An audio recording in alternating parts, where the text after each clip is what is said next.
salam cerdas untuk siswa-siswi Indonesia. Assalamualaikum warahmatullahi wabarakatuh. Salam sejahtera untuk kita semua. Perkenalkan, nama saya Gladys Maharani, SPD MPD. Biasanya saya dipanggil Teacher Eno. Kali ini kita akan membahas tentang hakikat negara dan asal mula terbentuknya ataupun terjadinya negara. Asal mula terjadinya negara itu bisa disebabkan oleh tiga. Yang pertama secara faktual, kemudian secara teoritis, dan yang ketiga adalah secara proses pertumbuhan. Kita masuk yang pertama, yaitu secara faktual. Asal mula terjadinya negara secara faktual yaitu menggunakan fakta nyata yang dapat diketahui melalui sejarah lahirnya negara tersebut.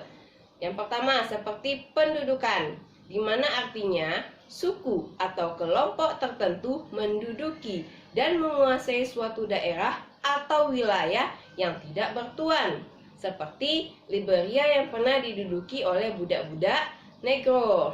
Lanjut, yang kedua yaitu kesi atau penyerahan, di mana suatu wilayah diserahkan pada negara lain berdasarkan suatu perjanjian.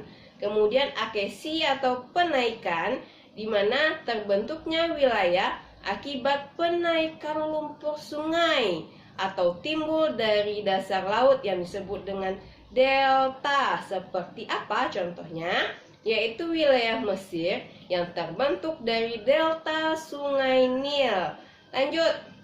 Kemudian yang keempat adalah fusi atau peleburan, di mana beberapa negara mengadakan peleburan dan membentuk suatu negara baru, seperti bersatunya Jerman Barat dan Jerman Timur. Kemudian lanjut, yaitu proklamasi, di mana penduduk pribumi yang diduduki oleh bangsa lain mengadakan perjuangan merebut wilayahnya kembali serta menyatakan kemerdekaannya. Contohnya apa?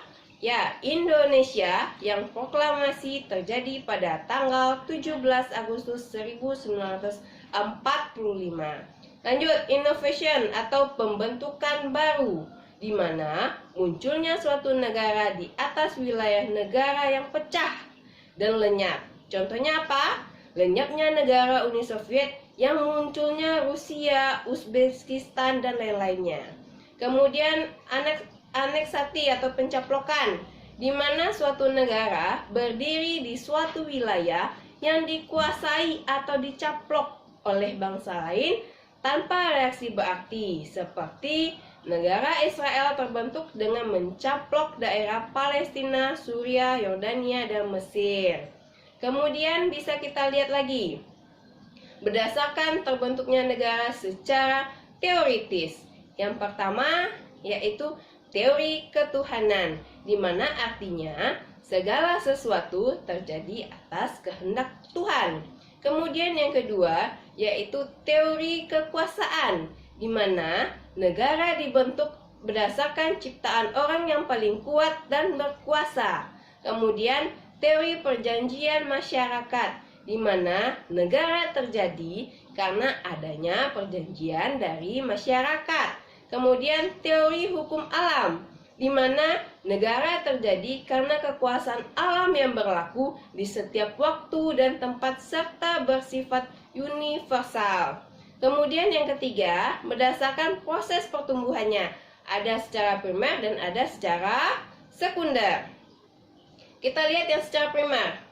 Terjadinya negara dimulai dari masyarakat hukum yang paling sederhana, kemudian berevolusi ke tingkat yang lebih maju, seperti mulai dari suku atau persekutuan masyarakat, kemudian kerajaan, kemudian negara nasional, dan berubah menjadi negara demokrasi. Sedangkan berdasarkan proses pertumbuhan secara sekunder, beranggapan bahwa negara telah ada sebelumnya.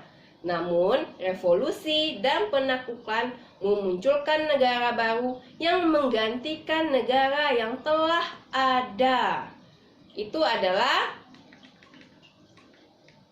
asal mula terjadinya negara. Kemudian, kenapa pentingnya pengakuan dari negara lain? Yang pertama, adanya kekhawatiran akan kelangsungan hidupnya, baik dari ancaman dari dalam ataupun ancaman dari luar. Kemudian yang kedua, sudah menjadi ketentuan hukum alam yang tidak bisa dielakkan bahwa suatu negara tidak dapat bertahan hidup tanpa bantuan dan kerjasama dengan bangsa lain. Oke, cukup sekian materi kita hari ini. Apabila ada salah kata, saya mohon maaf. Assalamualaikum warahmatullahi wabarakatuh.